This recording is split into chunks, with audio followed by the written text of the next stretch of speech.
So welcome to the e-commerce leader series, the podcast dedicated to helping founders and e-commerce leaders navigate the future of online retail with AI. I'm your co-host, Bryan Kinghorn, head of growth at Luca. Today, joined by Eric Bidinger, the co-founder and CEO of Luca. Hello, Eric. Hello, Bryan. Hello, Carry. And today we are joined by Carry Lam, the Chief Marketing Officer at EPROLO, a leader in the e-com fulfillment space. So Carry, thank you so much for being here. Before we dive into our main topic, could you please just give us a bit of an introduction as to yourself, your background, and what EPROLO does? Thank you, Bryan, and hello, Eric. I have been into the e-commerce business for over 10 years, and I first started as the operator or an executive as a D2C brand in Australia, and then I was transferred to a dropshipping platform called Dropshipping in Australia, and the role at that time, my role was acting as the sales, like sales manager and team lead. And then after maybe 5 years as a team lead, and then I transferred to EPROLO. It's also a dropshipping platform. So I've been acting as different roles in the dropshipping industry. So that's all my overall experience. Yeah, cool. And can you just enlighten us a bit more as to what EPROLO does and what your role is there? Now I'm working as working at the marketing field as a chief marketing executive at EPROLO. And EPROLO is a dropshipping platform that helps small and medium entrepreneurs sourcing and fulfillment. So currently we are mainly focused at the fashion category. So we are helping the fashion brands to have build up their custom brands without MOQ. So MOQ is the minimum order quantity. As we know in the fashion industry, when you need to build a fashion brand, you always need to contact the manufacturer, and they always give you a code with the MOQ. But at EPROLO, there's no MOQ. Okay. So that's the surface, what we featured at this stage. Okay, perfect. And in regards to you doing your role at EPROLO, what part does AI play in your specific role, and how does it help you day to day, operationally, or with marketing, or with sales? Like how does that look right now for you and your business? Actually, we used to outsource our SEO to the company that help us build up the bad names and writing the blogs for us. But now actually we are doing it in-house with the help of AI. Because in the past we used to write the SEO article manually. We need to analyze the keywords, and we need to make the outlines of the article, and it usually costs our team maybe a couple of days to complete an article. So now with the assistance of AI, we can finish an article within 1 day with good quality, of course, because we manually review it after the outcome of AI. So it helps us to improve our efficiency a lot. Any other examples of how the business wider uses AI? And another example is for the email campaign. We do not very focus on the email marketing before. But at this stage, we are trying to leverage the advantage of AI to send the emails to our clients with the analysis of their behaviors on our websites.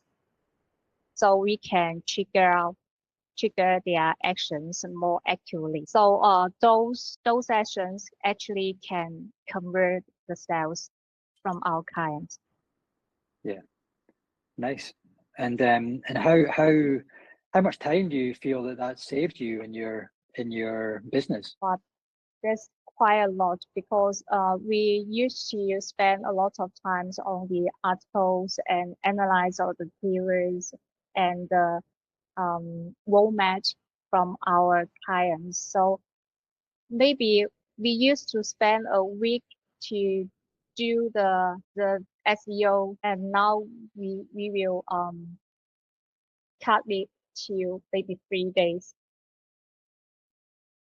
Awesome. So it's safer. It's quite time saving for us. Yeah, and in regards to some of your team at EPROLO, how large is it? How many people are there in the team? So for the whole company is 250 people. Okay. Yeah, and our team, marketing team is 110 person. Okay. And then, so in the team and marketing team specifically, and then the wider team and from leadership, is there an encouragement to use AI within the business, or is that come down from leadership, or is it just you and your own team figuring out what works for you? I usually figure out how AI works, and I will teach our team how they can use AI to improve their work efficiency. Awesome. Nice. And is there any problems you've got that you're looking for a solution for right now with AI? Now, currently, we are still improving the content quality from the AI, because sometimes AI can generate a lot of things, and at first glance it looks all right, but when you look into it very detailedly, and sometimes they just make up something from AI. Sometimes they lie and they fill up the data instead of looking for the real data for you. When you are experienced, you will know the trick from the AI, and you need to revise the prompt. Yeah. Yeah, that happens a lot, doesn't it? Yes. Carrie, where you said you're catering to fashion brands. Where are those brands located? Principally, who do you sell to? We usually sell to the D2C brands in Europe and USA.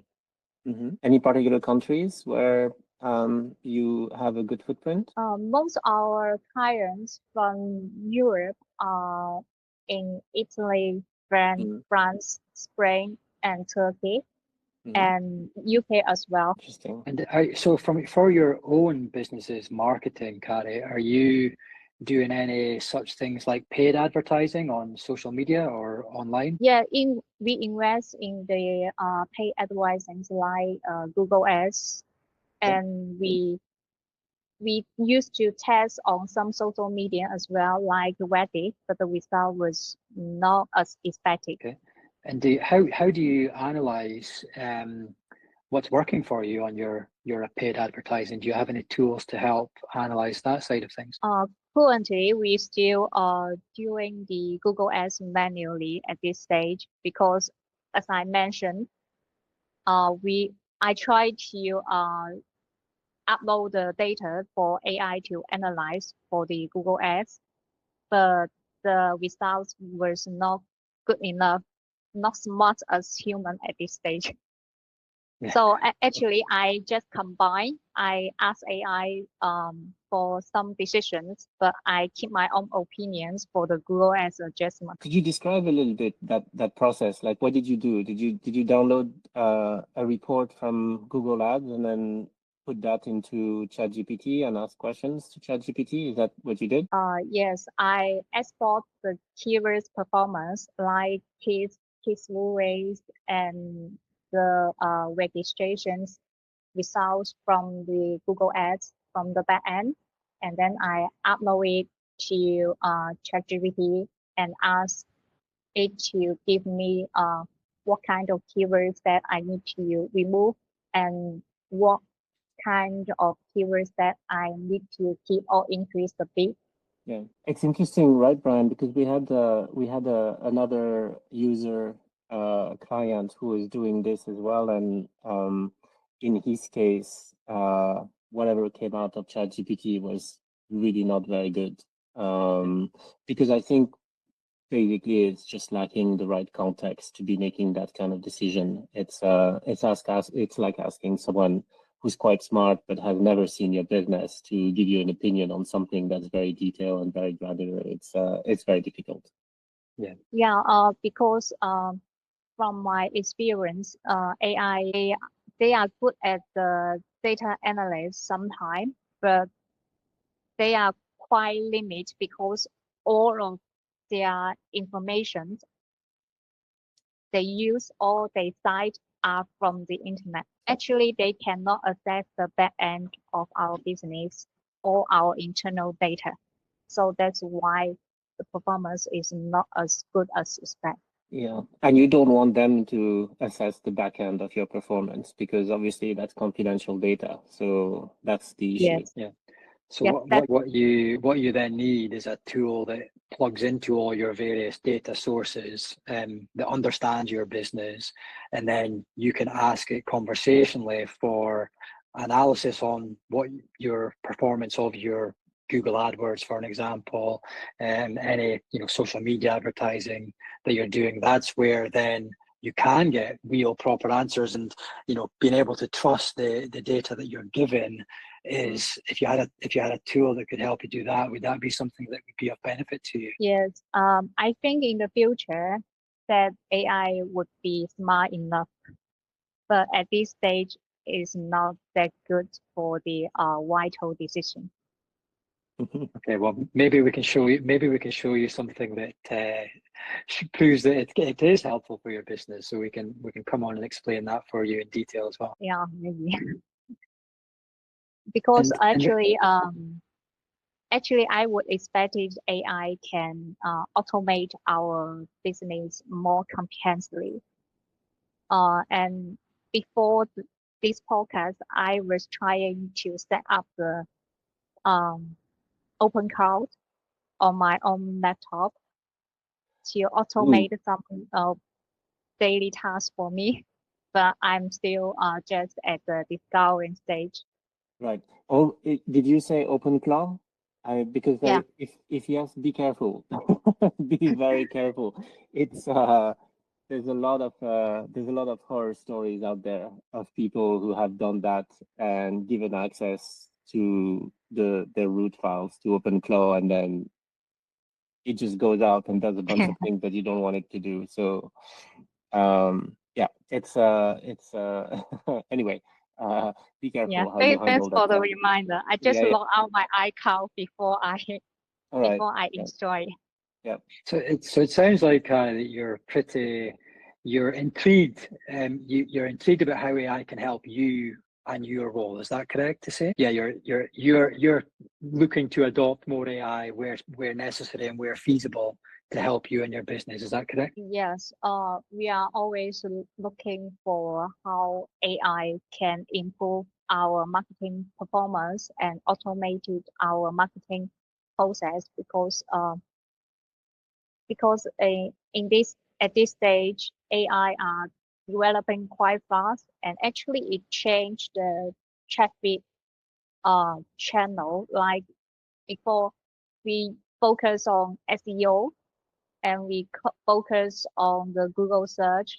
So now you need to be aware of the new traffic channel like ChatGPT and other AI, like how often they cite your website or your brand when people ask them questions.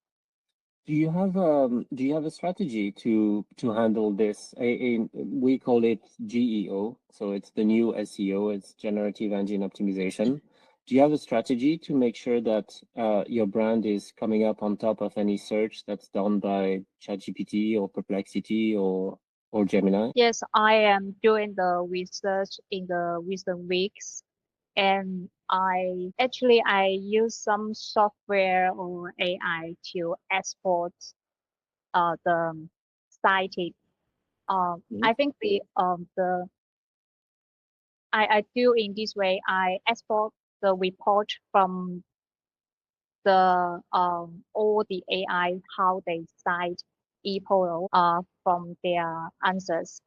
Like Yeah. each question we send about 80 prompts Mhm. to each AI, and then there were over 30,000 results we have, and we analyze how often EPROLO was mentioned Mhm. by these AI, Mhm. by these AIs, and we look at the URL they cite of the competitors or of ePolo and Mhm. see how many websites that ePolo are not on the Cited. referral. Yeah. Yeah, and then I will see if there any chance that I can add ePolo To on those the websites. URL that they refer. Yeah. You know so it's such a new field, GEO. It's something that really only popped up say in November of last year. So it's only 4 or 5 months old now. I don't think anyone really knows how to really properly handle it. There's various layers of things that you can do. Making your website machine readable for agents is the first layer. It's the most basic thing. It's making sure that whatever is on your website is tailor-made so that agents can read it easily and rank you high in the authority of whatever it is that you're doing. But then there's layer 2, layer 3, and layer 4, and layer 5. And I think people are still figuring out how to essentially game the system so that when someone goes on to Perplexity and say, what is the best dropshipping company in China for fashion, my fashion brand, and I don't want to have high MOQs, then your name should come up on top of that search, right? It's very tricky to be able to achieve that. But the good news is that the playing field has been completely leveled, and everyone is starting from scratch again. Big brands, small brands, and it's the Wild West out there, and whoever moves the fastest is going to win that race. Yeah, but in my opinions, big brands have the advantage at this stage because their authority is quite high enough for AI to cite them. Yeah. So yeah, actually basically at this stage I think AEO or GEO is just a layer up on the traditional SEO. Like Mhm. the traditional SEO is asking, actually they are building the authority. So a lot of backlinks and Google reading friendly content, but now you need to have the LLM reading friendly content or landing page for them, and then have more backlinks on the authority website, with the ones that have high DR or high DS. Yeah. Nice. Well, it looks like you're making good progress on your project anyway, Carrie. Yes, we are still reviewing because we just doing it for a few months, and we have actually the AI overview of ePro on Smart is higher than before. So Yeah. what we have built that building the backlink improve the website's uh, authority is working for the AEO. Yeah. Nice. And so taking what you've learned so far with your use of AI for the various things we've discussed so far within the podcast, what would be your biggest piece of advice to anyone else in your position to help them utilize AI to help them within their roles? What would be your biggest piece of advice? Oh, if in marketing, I think is you need to catch the chance, because the AI is developing so fast. Before, I used to learn NAN to automate my workflow. Then I need to learn open cloud to make the whole procedures more smarter. So it is quite fast-paced in this area. And if you can leverage the AI, I think you can keep your team more competitive in the future. Yeah, nice. So, well, talking about the future then, how do you see the next 3 years panning out for you and EPROLO? We are still focusing on the traditional branding dropshipping at this stage, but actually we are working on the market and product research for fashion in AI area. Like because in the fashion industry, the trends are changing very fast. Because the styles are popular in this week, and maybe in the next week it will just be outdated. So our clients also have the difficulties to catch the trends in the fashion area. So we are going to build up marketing research tools based on the big data and the AI to help our clients to discover the trends and help them to design their own styles in the future. So we are we will gradually getting more close to AI instead of the traditional dropshipping. Nice. That's super interesting. It's good that you're helping your clients in that way as well. I'm sure they're really appreciating it. Has there been any initial feedback on that yet from any of your clients? Yeah.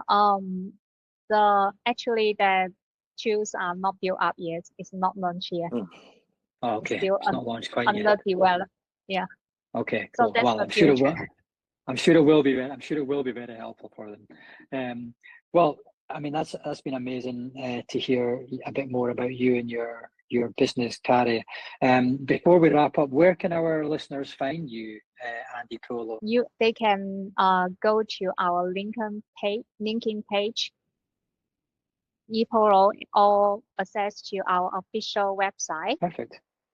Well, thank you very much. It's been an absolute pleasure having you on the E-commerce Leader Series podcast, Carrie. Thank you for a wonderful conversation. Thank you for listening, and we will see you next episode. Yeah, thank you, Brian, and thank you, Eric, for the podcast.